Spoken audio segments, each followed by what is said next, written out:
Well, since the Avengers of it all, Tony's a little bit traumatized, and I asked that he should be.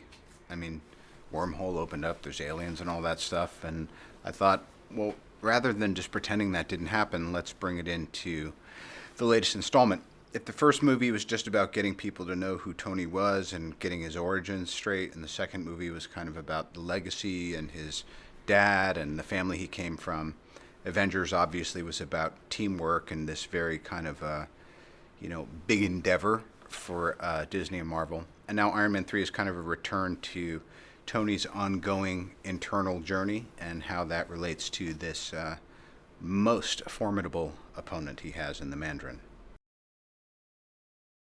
Well, what we figured was, in addition to being just a little freaked out by what happened in New York in Avengers, I thought, well, what would he do next?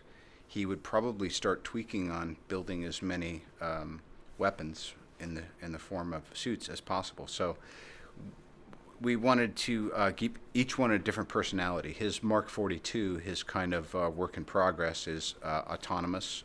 It's prehensile. He can call it to him, and he has little repeaters under his skin that are kind of give it directions of where to attach.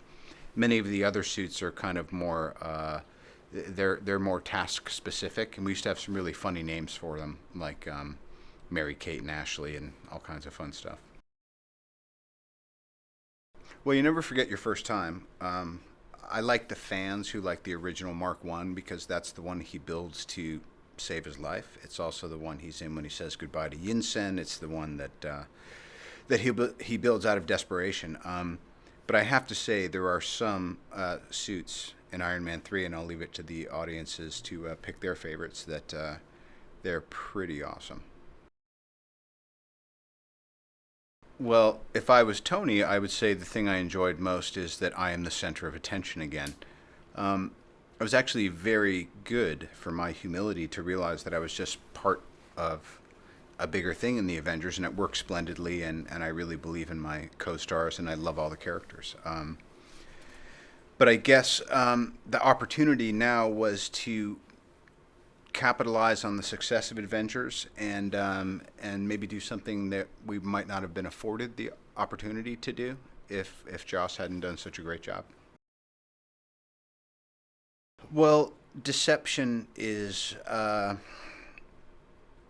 useful, and what we've always enjoyed. In the first Iron Man, things wind up being easy to follow, but they also tend to change. And I think an elusive bad guy who's also kind of wearing a mask is a very cool idea. It was also probably the biggest risk we took in Iron Man 3, and Sir Ben, playing the Mandarin, probably has just one of the best arcs in the history of these films. Well, Tony's relationship with Pepper is John Favreau, obviously our original gangster, said that that's what the whole movie's about. As much as it's his heart, his chess piece that makes him different than a human being, it's Pepper that makes Tony different than the kind of jerk billionaire arms manufacturer he used to be. So their relationship has gone to another level. She's moved in, and of course now they're having all the challenges that you have when you're living with somebody and you're in a committed relationship. Like giant rabbits. Yes, Shane has a very interesting sense of humor, and I think the giant rabbit has to do with everything that the guy in a relationship does that makes no sense to the woman. It's like, if you want to know what I wanted, why didn't you ask me?